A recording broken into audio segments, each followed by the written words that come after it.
Hello. Told you in the last video I was going to tell you in this video about the trailer hitch on the Model X because it's a bit different. So this is the one that comes with when that rear bumper cover just comes off, and then this is hidden by a cover which you can kind of still see in place right here. That one, I've modified this one for this new hitch that I'll tell you about.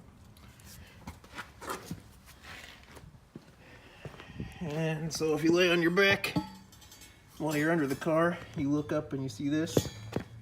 You got this hole here, and then this is where the 7-pin adapter is.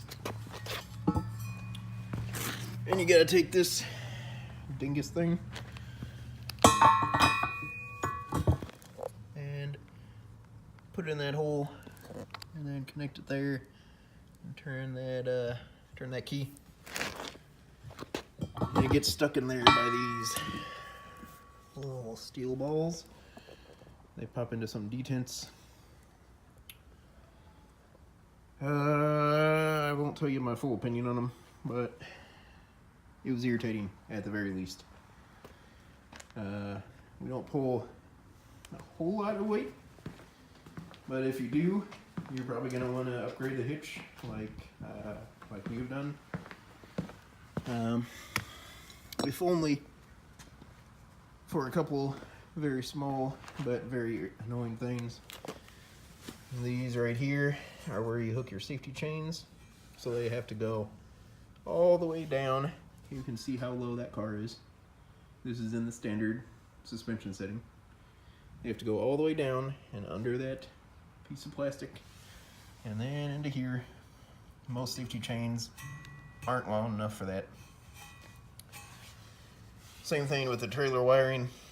The 7-pin ones, they're really made, you know, anything with trailer brakes is really made to be pulled by a truck.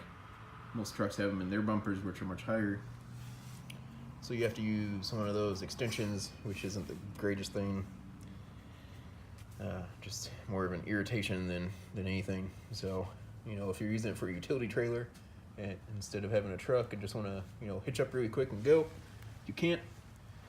And then my other complaint, you're not supposed to leave this thing in unless you're towing, because that little cover I showed you isn't in place, and they want that in place for weather and probably aerodynamics.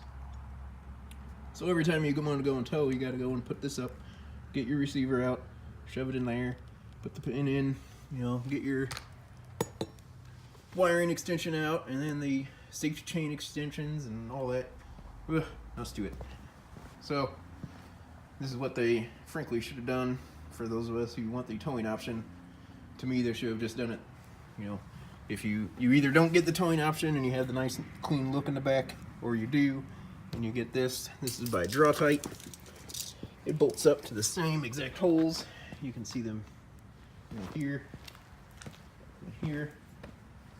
You just pop this bumper cover off, which, you know, takes half hour, whatever. Not that big of a deal. Bolt her back up. I will tell you, it was kind of a big deal on ours, just because. Ouch. That one, it doesn't matter. I mean, it's just cosmetic, whatever.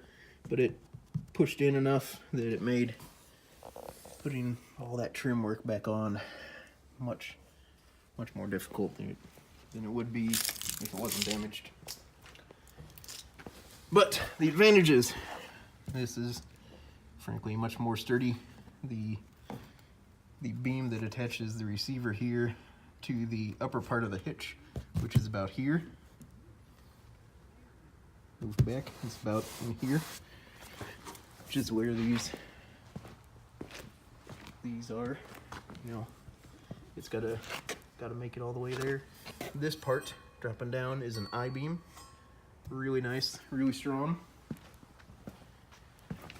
And then you've got the chain attachment points right here. Easy. Every trailer that I've used with this fits perfect. And then instead of having this 7-pin adapter up inside this cover, like it would be 3 or 4 inches in there, I just mounted it right here, the diffuser. Really easy to get to. It's weatherproof. It's got a little seal there. Not a problem.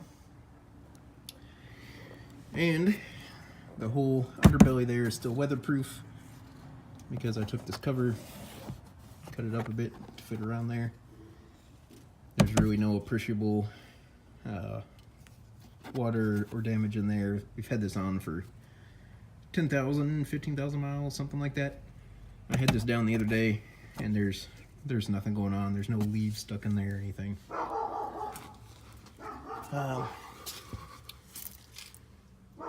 So that's pretty much it. I enlarged this hole. There's the 2 hitch pin sizes. I've got a trailer that the hitch pins don't line up, so I just enlarged this because I never use the smaller one. So if you get one, it'll have a smaller hole there, which it should, especially for those like J-hook style hitch pins. But if you're like me, you just, you know, modify things when you have them get in the way of you.